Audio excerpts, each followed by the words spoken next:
Praise Lord दोस्तों, प्रभु यीशु मसीह के मधुर नाम में आपको बहुत बहुत सलाम। और आज मुझे बहुत खुशी है कि मैं सिटी ऑफ लेक भोपाल में हूँ और ये बहुत ही खूबसूरत यहाँ का एक लेक है। और सच में भोपाल जो है मध्य प्रदेश की राजधानी है, सेंटर ऑफ इंडिया। और परमेश्वर के वचन में लिखा है कि एक दिन परमेश्वर ने भी यही इच्छा जाहिर की। उसने उन तमाम जो 12 कबीले के लोग थे उनके विषय में मूसा को बुलाकर अपने पास कहा कि मेरे लिए एक पवित्र स्थान तैयार करो, मेरे लिए एक सेंचुरी बनाओ, क्योंकि मैं तुम्हारा परमेश्वर तुम्हारे मध्य में निवास करना चाहता हूँ। हालांकि इससे पहले वो मिलने के लिए आता था आदम से, इससे पहले वो मूसा को अपने ऊपर पर्वत के पास बुलाकर फेस टू फेस बातचीत करता था। लेकिन परमेश्वर ने बोला मुझे मज़ा नहीं आया, मैं तुमको कभी कभी बुलाता हूँ, मिलता हूँ, या मैं खुद भी तुमसे कभी कभी मिलने के लिए जाता हूँ। लेकिन परमेश्वर के जो हृदय की इच्छा थी, उसने कहा मैं तुम्हारे बीच में निवास करना चाहता हूँ, तुम्हारे मध्य में रहना चाहता हूँ। और मुझे मालूम है दोस्तों कि उस दिन से और आज तक परमेश्वर की इच्छा कभी भी नहीं बदली। वो आज भी हमारे मध्य में निवास करना चाहता है। हालेलुया। यानी परमेश्वर स्वयं ही हमारे जीवन का सेंटर बनना चाहता है। आपको मालूम है, ना सिर्फ वो हमारे मध्य में निवास करना चाहता है।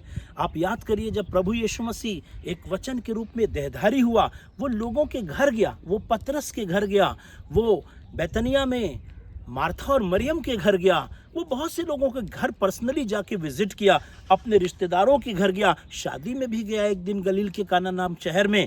पर उसको घर जाने में भी लोगों से मुलाकात करने में अच्छा लगा, थोड़ा मज़ा आया।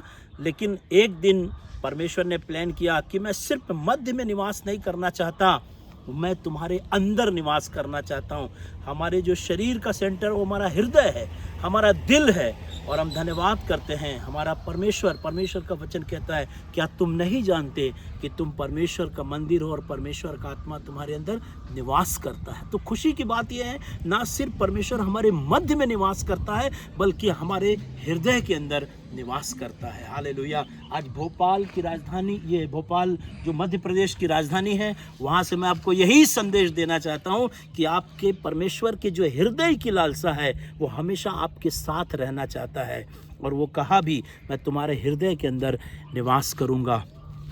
याकूब की पत्री उसके 4 अध्याय 4 पद में परमेश्वर का सेवक कहता है, परमेश्वर के निकट आओ तो वो भी तुम्हारे निकट आएगा। परमेश्वर ने तो अपनी इच्छा जाहिर कर दी, वो तो स्वर्ग छोड़कर पृथ्वी पर आ गया, हमारे मध्य में निवास करता, यहाँ तक कि वो हमारे हृदय के द्वार पे खटखटाता है ताकि हमारे हृदय के अंदर निवास करे। अब मौका हमारे लिए है, हमको क्या करना है। देखिए, मैं थोड़ा दूर हो गया हूँ ना, परमेश्वर चाहता हम भी अब परमेश्वर के नज़दीक आए, ताकि हम उसके इतने नज़दीक हो जाएं कि हम और परमेश्वर दोनों एक हो जाएं और हमारे जीवते परमेश्वर की महिमा हमारे जीवन से होते जाए। सो परमेश्वर आपको बड़ी बरकत और आशीष दे।